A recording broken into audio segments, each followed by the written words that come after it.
Buenos días, Madrid, con Eli del Valle.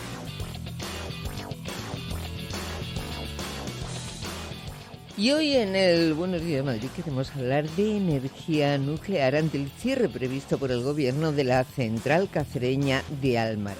Bueno, este anuncio de cierre ha movilizado a miles de personas y a trabajadores de la zona y además ha suscitado las críticas de eléctricas, de foros y de expertos contrarios a poner coto a las plantas atómicas en un momento de auge internacional. Bueno, tenemos con nosotros ya a César Franco Ramos, que es presidente del Colegio Oficial de Ingenieros Industriales. Señor Franco, muy buenos días.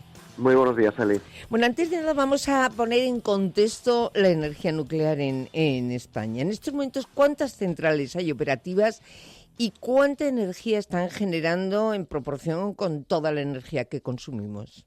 Mira, en España ahora mismo hay 5 centrales nucleares en funcionamiento y dentro de esas 5 hay 7 reactores operativos. Para que nos hagamos una idea, estas centrales significan solo el 5,5% de la capacidad instalada, pero a pesar de significar tan poquito de la parte de la capacidad instalada, generaron aproximadamente un 20% de la electricidad que consumimos en el país. Esto supone que la energía nuclear en el 2023 fue la segunda fuente de generación eléctrica en España, solo por detrás de la eólica. Bueno, si hablamos de la Unión Europea, las proporciones son muy parecidas. Cerca de una cuarta parte de toda la energía que se consume en la Unión Europea es nuclear. Más de la mitad se produce en Francia. Creo que en total hay cerca de 150 reactores en funcionamiento en los 27 países, que cada vez son más, cada vez son más los países de la Unión Europea que empiezan a apostar por la energía nuclear. ¿Por qué tiene tan mala prensa la energía nuclear, señor Franco? Pues al final es una mala prensa no por criterios técnicos, sino sobre todo por criterios un poquito de posicionamiento ideológico. Sí. Claro, ten en cuenta que ahora mismo la energía nuclear nos da la base, es una tecnología de base que genera electricidad de forma continua y estable, que no depende de las condiciones climáticas, mientras que las renovables y tienen un papel muy importante. No se trata de ir en ningún caso contra la transición energética y contra la transición ecológica, pero al final tiene un cierto componente intermitente. ¿Y esto qué es lo que ocurre? Que para evitar apagones o desajustes en el sistema eléctrico se necesita una energía de base como la energía nuclear, precisamente para aquellos casos en los cuales las energías renovables no poseen suficiente energía. Bueno, siempre se ha dicho que el problema de las centrales nucleares es sobre todo la generación de residuos, ¿no? Porque es verdad que a la atmósfera cualquier central nuclear, esa especie de humo que podemos ver cuando nos acercamos a alguna, es puro vapor de agua, eso no contamina nada en absoluto. Pero los residuos sí parece que pueden llegar a ser un problema, ¿o no? A día de hoy el tema de los residuos es un tema que está controlado y superado, ¿vale? Cierto es que tenemos que en España terminar de aclararnos con el tema del almacenamiento de los residuos y su posterior reciclaje y reutilización, incluso en algunas centrales de nueva generación. Se está hablando mucho ahora mismo de estos reactores nucleares de pequeño tamaño que serían capaces de alimentar pues incluso todos esos centros de datos que se está hablando de montar con esa necesidad de energía, y sí que existen tecnologías para empezar a aprovechar esos residuos que se desecharon hace algunos años precisamente para poder sacar más energía de ese residuo nuclear. Es muy curioso cómo es verdad que siempre se pone el foco en los residuos nucleares y, por ejemplo, si hablamos del coche eléctrico, no se pone casi nunca el foco en los residuos que genera un coche eléctrico, que también son importantes. Y luego nos encontramos con esta paradoja, ¿no? Mientras se nos está empujando, digamos, por ejemplo, a cambiar nuestro coche de toda la vida, el de gasolina o el de diésel, por coches eléctricos, al mismo tiempo es verdad que se ponen puertas al campo de la electricidad, cerrando centrales nucleares. Y es que en nuestro país, por lo visto, el gobierno, los planes que baraja es tener cerrados todos los reactores que tenemos en estos momentos en funcionamiento para el año 2035.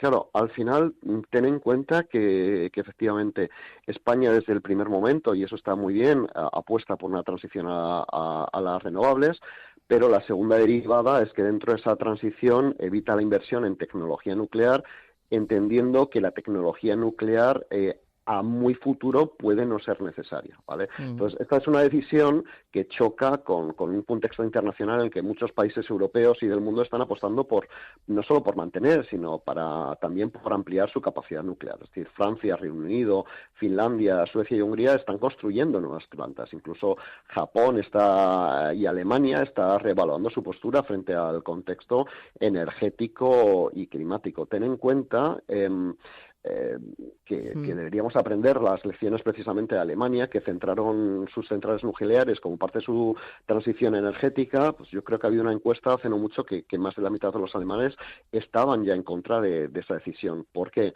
Porque tengamos en cuenta que una gran parte de la capacidad nuclear fue sustituida por centrales de carbón y gas, con lo cual, efectivamente, teniendo en cuenta y teniendo en mente la problemática histórica del tema de los residuos nucleares, al final lo que hemos hecho ha sido a corto plazo aumentar las emisiones en CO2 y comprometiendo los objetivos de descarbonización. Y ese es el problema que tenemos con un cierre de las nucleares a corto plazo y de manera desordenada, ¿vale? Al final, las derivadas de eso fueron muchas y las estamos incluso viendo ahora, y es que eso obligó a una dependencia del gas ruso, generó vulnerabilidades geopolíticas y encareció la energía tras la invasión de Ucrania en un país como Alemania, ¿vale? Por ponernos una referencia de cuánto estamos hablando, en términos económicos, un estudio reciente de Foro Nuclear estimó que Alemania hubiera podido ahorrar en más de 300.000 millones de euros si hubiera mantenido la energía nuclear. Es decir, que estamos hablando de inversiones muy altas. Claro. Precisamente en esa transición. Bueno, es verdad que cada X tiempo tenemos foros donde se reúnen los principales países a hablar sobre todo del cambio climático, ¿no? Y tenemos, en fin, reuniones muy importantes en las que, bueno, se sacan conclusiones y luego se aplican o no, eso dependiendo también de cada país, para frenar eso que hemos llamado el cambio climático. ¿Sin energía nuclear tenemos alguna posibilidad de alcanzar nuestros objetivos en ese campo? Pues al final yo distinguiría entre dos elementos, ¿vale? En primer lugar, lo que dices tú, los objetivos de cambio climático, y luego los segundos, el tema de la garantía de suministro, ¿vale? A corto plazo, la preocupación que igual puede tener la población es el tema de la garantía de suministro eléctrico. Yeah. Y a día de hoy está garantizado, y es un tema que conviene que todo el mundo tenga muy claro. Es decir, no va a pasar nada, no vamos a tener o no deberíamos tener problemas de cortes en el suministro, ¿vale? ¿Cuáles son los problemas que nos surgen? Los problemas nos surgen que es que aquí en España, en esa transición, solo tendríamos una tecnología capaz de sustituir la capacidad de generación nuclear de manera constante y fiable, y esas son las centrales de ciclo combinado. Pero esas centrales funcionan a base de gas natural, con lo cual estaríamos sustituyendo los costes de la transición ecológica, ahí estaríamos sustituyendo a la nuclear por el gas. Y eso tiene consecuencias. La primera es el coste, la segunda, la dependencia energética. Al final, pues España tendría que importar más gas. Pero la tercera, y esa es la fundamental en todo lo que estamos hablando, es un retroceso en el proceso de descarbonización. O sea, al final piensa que el cierre de la nuclear en España supondría emitir unos 200 millones de toneladas adicionales de CO2 al año. Y eso pues es prácticamente lo que, para ponernos en contexto, lo que emite todo nuestro parque automovilístico. Ya, en fin, que un auténtico desastre parece, porque aparte de todo, el hecho de que se acabasen, o sea, cerrasen definitivamente, yo creo que no va a pasar, pero se cerrasen definitivamente todas las centrales nucleares de España, eso supondría también, supongo, un encarecimiento de la luz.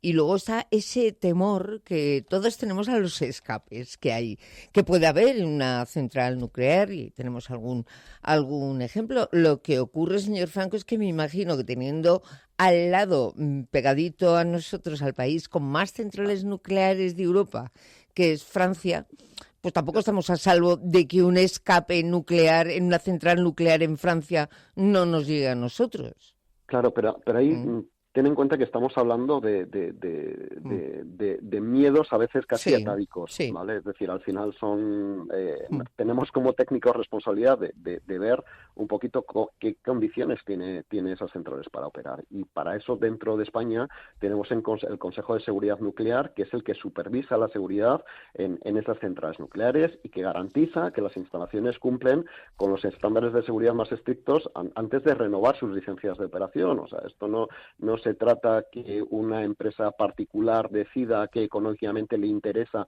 o no le interesa mantener en funcionamiento, sino que hay un organismo independiente, además con una trayectoria de fiabilidad altísima, que es la que considera o no que una central puede seguir operando de forma segura.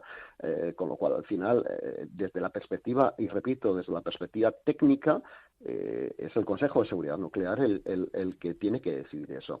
Y para que nos hagamos una idea, porque se habla de los 40 años como vida de diseño de esas centrales, una cosa es pues para qué se diseñan las cosas inicialmente, ¿vale? Es decir, es en el momento en que se construye lo que tú esperas que en condiciones normales va a ocurrir, pero durante todo el proceso de vida de una central nuclear, igual que de cualquier instalación, esas instalaciones se van actualizando, se van modernizando, se van mejorando. Y eso lo que ocurre es que a día de hoy centrales y tecnologías gemelas a la central de Almaraz han obtenido renovaciones para operar, no de 40 años, que es lo que se está manejando ahora mismo, sino de 60 y en algunos casos se están empezando a manejar periodos más largos, lo cual significa que desde la perspectiva técnica, si la infraestructura se mantiene y se va actualizando de acuerdo a los criterios de seguridad y de acuerdo a la tecnología necesaria y se hacen los procesos de revisión, puede operar mucho más allá de esa vida teórica que se planificó cuando se puso la central en funcionamiento. Bueno, teniendo en cuenta, y esto ya por último, que Bélgica, Bulgaria, Croacia, Chequia, Finlandia, Francia, Hungría, Italia, Países Bajos, Polonia y Suecia figuran entre los países que han firmado una declaración en la que se pide a los reguladores que liberen plenamente el potencial de la energía nuclear y que faciliten las condiciones de financiación para apoyar la ampliación de la vida útil de los reactores nucleares existentes. ¿Usted cree finalmente que una presión de Europa, puesto que España forma parte de la Unión Europea, podría llevarnos a impedir que desaparezcan las centrales nucleares en nuestro país? A ver, tú piensas que, hablando de Europa, en Europa precisamente hubo un cambio de criterio y además lo hemos visto cómo eso se ha ratificado a finales del año pasado, pero en 2022 Sí. Europa ya incluyó la energía nuclear dentro de la taxonomía verde. Eso significa que todas las inversiones en energía nuclear son consideradas sostenibles y compatibles con los objetivos climáticos europeos en base que es una energía que no emite CO2 y que es fundamental para alcanzar esa descarbonización de forma estable y fiable, ¿vale? Lo importante es, y no para de recalcarlo, es que la energía nuclear ha sido, pero sigue siendo una pieza clave dentro de nuestro sistema eléctrico y que podemos llegar a prescindir de ella, pero es que antes de hacerlo necesitamos garantizar una transición ordenada que no ponga en riesgo el suministro, que no ponga en riesgo la competitividad de nuestra economía o los objetivos de reducción de emisiones de CO2. Bueno, O pues sea, al final parece... tenemos... Sí, continúe, perdón. No, lo que te decía es simplemente que al final tenemos que apostar como país entre un equilibrio entre renovables y tecnologías de base precisamente para garantizar un futuro energético sostenible y competitivo. Y vamos a ver muchas peleas en el mundo de la industria en relación a que la competitividad de nuestra industria depende y va a depender cada vez más del precio de nuestra energía. En fin, iba a decir que parece una absoluta paradoja que organizaciones como puede ser Greenpeace, por ejemplo, que aboga por una energía limpia, por acabar con la energía procedente del carbono, del petróleo, sea contraria al mismo tiempo a las centrales nucleares que, como usted bien decía, ya han sido consideradas, digamos, generadoras de energía verde por parte de organismos tan importantes como puede ser la Unión Europea. Veremos a ver qué es lo que ocurre de entrada con la central de Almaraz, que es la más antigua que tenemos y de la que, por otro lado, y esto ya no tiene que ver con la energía, pero sí con el bienestar de sus trabajadores, bueno, pues dependen muchísimos puestos de trabajo. César Franco Ramos, presidente del Colegio Oficial de Ingenieros Industriales, le agradezco mucho este ratito que ha echado usted con nosotros. Muchísimas gracias, Eli, un placer. Un abrazo, hasta luego. Hasta luego.